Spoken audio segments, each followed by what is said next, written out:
Good morning students. Now we discuss sixth example. इसमें fifth example आप लोग खुद ट्राई करोगे, कोई प्रॉब्लम आती है then you can ask. Sixth example देखो, close tube in form of an equilateral triangle contains equal volumes of 3 liquid.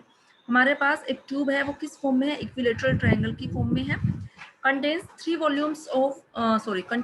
volumes of 3 liquids which do not mix and is placed with the lower side horizontal। और जो ये equilateral triangle की form में जो हमारी close tube है उसकी जो लोअर साइड है वो हॉरिजॉन्टली प्लेस्ड है। इसमें 3 लिक्विड्स जिनका वॉल्यूम इक्वल है और डेंसिटीज डिफरेंट है वो हमने प्लेस किए हुए हैं। Prove that if densities of the liquid are in AP, density जो है वो एपी में है, the surface of separation will be at a point of trisection of the sides of triangle। की जो surface of separation होगा वो किस पॉइंट पे होगा? at the point of trisection of sides of triangle। ठीक है, मीन्स ट्राइंगल को का ट्राइसेक्शन मीन्स 1.1/3 होगा एक पार्ट, तो दूसरा 2/3 होगा। ट्राइसेक्शन का मतलब 2/3। ठीक है, क्लियर है? देखो ये हमने ट्यूब जो है हमारी क्लोज ट्यूब वो इक्विलेटरल ट्रायंगल की फॉर्म में प्लेस्ड की, जिसमें हॉरिजॉन्टल जो लोअर साइड थी वो हॉरिजॉन्टली प्लेस्ड थी।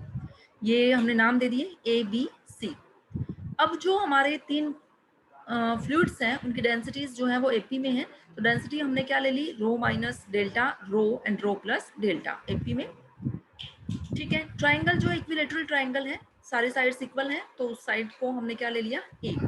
And the volume of all 3 liquids are also equal, volumes भी इक्वल है।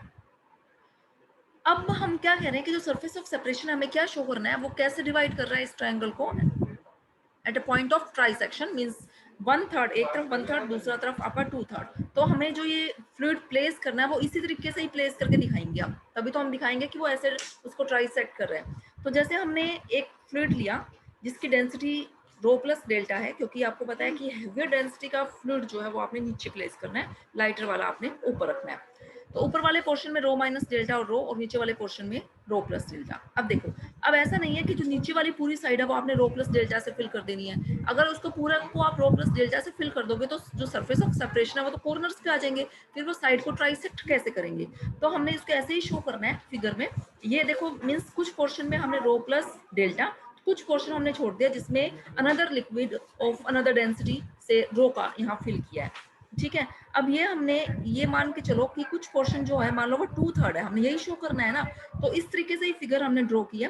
कुछ पोर्शन यहाँ शो किया, तो थोड़ा सा पोर्शन रह गया 1/3 पोर्शन, वो हमने यहाँ शो कर दिया। तो ये हमारा फ्लूइड हो गया of density rho plus delta. ऐसे ही अब जो फ्लूइड है ऑफ डेंसिटी रो, वो नीचे और वो वाला फ्लूइड फिल होगा, रो माइनस डेल्टा का तो होगा नहीं क्योंकि लाइटर है, तो उसको हम ऊपर फिल करेंगे। तो ये 1/3 पोर्शन बच गया। एक तो 1/3 पोर्शन में ये, और 2/3 पोर्शन हमने वो इसका ले लिया।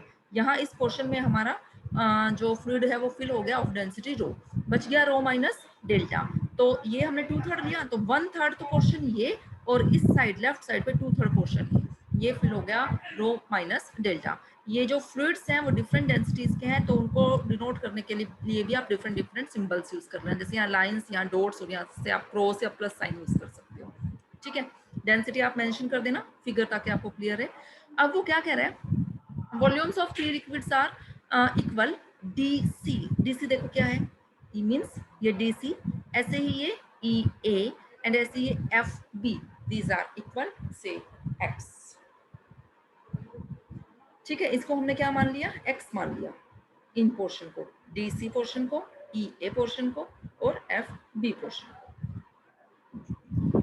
As fluids are in equilibrium, fluid हमारा इक्विलिब्रियम में है और डीसी साइड जो है वो हॉरिजॉन्टल पे है।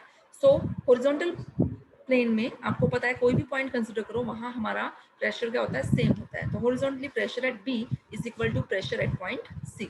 अब बी पॉइंट पे जो प्रेशर है वो किस किस कारण से लग रहा है, अब आपको ये देखना है।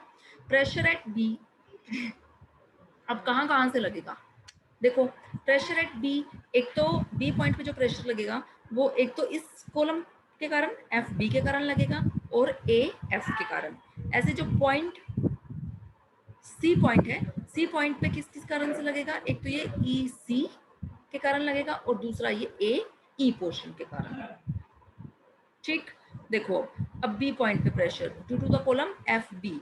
अब एफ बी कॉलम के कारण लग रहा है, तो हमें तो डेप्थ चाहिए, तो डेप्थ के लिए हमने क्या ड्रॉ करना पड़ेगा? हमें परपेंडिकुलर ड्रॉ करना पड़ेगा। हमने ये एफ एम परपेंडिकुलर ड्रॉ किया इस ए एन पे। सिमिलरली जहां पे भी सरफेस ऑफ सेपरेशन है वहां से आपने परपेंडिकुलर ड्रॉ करना है, ठीक है। अब ये ऐसे ही हमने यहाँ ई पॉइंट से ये परपेंडिकुलर ड्रॉ कर लिया ई एल, ताकि हम डेप्थ निकाल सके। अब देखो इस एफ बी कॉलम के कारण कितना प्रेशर आएगा, इसकी डेंसिटी कितनी है, रो प्लस डेल्टा इंटू जी, और ये हाइट मीन से डेप्थ कितनी हो गई एम एन, प्लस इस पोर्शन के कारण ए एफ पोर्शन के कारण तो डेंसिटी कितनी है, rho minus delta acceleration due to gravity g, और ये डेप्थ कितनी हो गई A M. Now this is equal to pressure at point C, C point पे प्रेशर जो आएगा वो इस कॉलम के कारण आएगा, एसी कॉलम के कारण मींस एसी प्लस एई। अब इसी कॉलम के कारण जो प्रेशर है यहाँ पे जो हमारा फ्लूइड फिल है उसकी डेंसिटी कितनी है रो, तो रो जी, और ये जो हमारा डेप्थ है वो कितनी है एल एन, और इस ऊपर वाले पोर्शन के कारण एई पोर्शन के कारण डेंसिटी इसकी रो माइनस डेल्टा जी, और ये जो डेप्थ है वो कितनी है A L. Is it clear? अब उसके बाद जो ये वैल्यूज हैं एम एन ए एम, इनकी वैल्यूज आप जो टर्म्स नोन है उनकी फॉर्म में रखनी है। अब एम एन को हम कैसे रख सकते हैं, A N minus A M, क्योंकि ऊपर हमारी ट्राइंगल बन रही है और ये इक्विलेटरल ट्राइंगल का हर एंगल 60 डिग्री का होता है, ये पता है, तो हम ताकि रिजल्ट अप्लाई कर सकें, है ना। ए एम तो एज इट इज रखेंगे क्योंकि ए एम तो हम निकाल ही सकते हैं। ऐसे ही ए एल ऊपर ट्राइंगल बन रही है हम निकाल सकते हैं, और एल एन को भी हमने ए एल की फॉर्म में रख लिया, A N minus A L. ये हमने ए एम की टर्म्स कंबाइन की हुई है ए एन ए एम की, तो ये हमारे पास ये आ गया ए एन की टर्म ए एम और ए एल में ये रिलेशन आ चुका है। अब हमने ए एन ए एम और ए एल की वैल्यू रख सकते हैं। ट्राइंगल्स बनी हुई है आपके पास, ए एन देखो ए एन ये तो फुल पूरी ट्राइंगल ही दिख रही है, तो ये तो पूरी साइड इसकी तो ए ही है, क्योंकि ये क्या बन गया आपका ए साइन 60। ऐसे ए एम, जब आप ए एम निकालोगे ये दिस पोर्शन ए एम, तो ये आपका ये पोर्शन कितना है आपका ए माइनस एक्स, क्योंकि एफ बी कितना था एक्स और पूरी साइड कितनी है ए, तो ये ए एफ कितना बन गया आपका ए माइनस एक्स, तो ये क्या बन गया A minus x sine 60 A M. ऐसे ही ए एल जब आप निकालोगे तो ये ए ई ये कितना था आपका एक्स था, तो एक्स साइन 60, तो यहाँ से आपके पास एक्स की वैल्यू आ गई ए बाई 3। तो मीन्स ये क्या किया इसने, ट्राइसेक्ट किया, जो सरफेस ऑफ सेपरेशन है वो साइड्स को क्या कर रहे हैं, ट्राइसेक्ट कर रहे हैं। Is it clear students? बाकी हम नेक्स्ट लेक्चर में डिस्कस करेंगे।